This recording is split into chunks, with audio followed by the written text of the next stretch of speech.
The fate of suspended LA City Councilman Mark Ridley-Thomas is now in the hands of a jury. They're deliberating on 19 federal corruption charges and will decide if MRT broke the law when he was on the County Board of Supervisors and gave lucrative contracts to USC after getting a scholarship and a professorship for his son, Sebastian Ridley-Thomas. Legal affairs journalist for LA Magazine, Megan Cuniff, has been in the courtroom and joins us now. Good morning, Megan.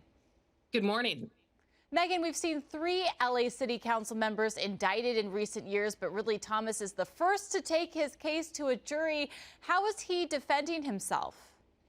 You know, his lawyers are saying that he's basically a victim of a rush to judgment in a sloppy investigation here. They've really emphasized in their testimony all the things that investigators didn't look at, which is basically interviews with Mark Ridley-Thomas's own employees, saying that these employees could have explained the innocuous reasons for his policy positions and how they just conveniently aligned with his correspondence with the dean, Marilyn Flynn.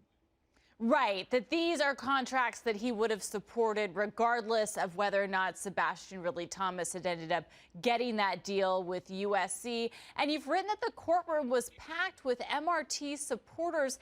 Did that contribute to the mood in the courtroom? Talk about the theater of all of this. You know, there definitely was a packed courtroom the whole time, and he did have a big group of supporters there. But, you know, once the jury gets in and the judge is on the bench and testimony starts, there's not a whole lot the audience can do except, you know, sit there and watch. The judge did say on the day of rebuttal, she warned the audience that there are no expressions. If that happens, if there's any kind of reaction to testimony, you'll be removed. I didn't notice any big incidents like that, but he definitely had a big contingency of supporters. And like you said, it's about whether his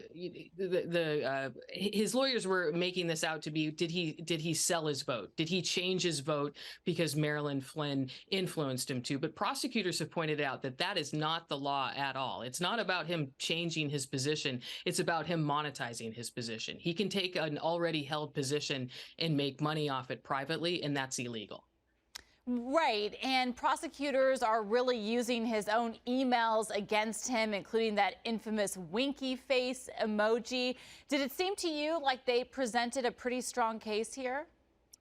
They did. They had a huge paper trail. And I've kind of heard this saying in federal public corruption prosecution cases is if you don't have a tape, it's really hard to get a conviction. And they must think that these emails they have basically constitute a tape because it's you know, pages and pages of correspondence between him and Marilyn Flynn and then other people over the years that really plays out what prosecutors say is a felonious conspiracy.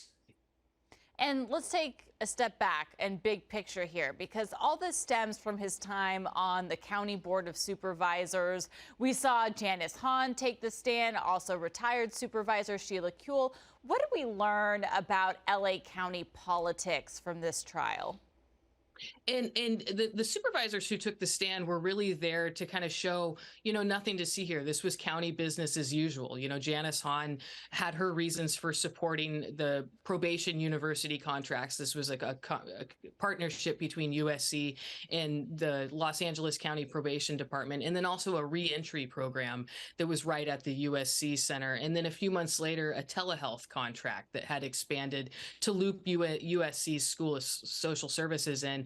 And the supervisor said that, you know, these were policy decisions that they supported for their own reason. And Ridley-Thomas his lawyers have really tried to loop him in to the same boat as Supervisor Kuehl and then Supervisor Hahn, just saying that this was a basic thing that he did. It followed his policy position over the years. But prosecutors have been able to align it with some pretty questionable correspondence with Marilyn Flynn that makes you wonder what his true motives were. All right, nothing to see here. That's one way to sum it up. Thank you so much, Megan. You can follow her reporting on Substack at mcuniff.substack.com and read her in LA Magazine. Thanks for waking up with us.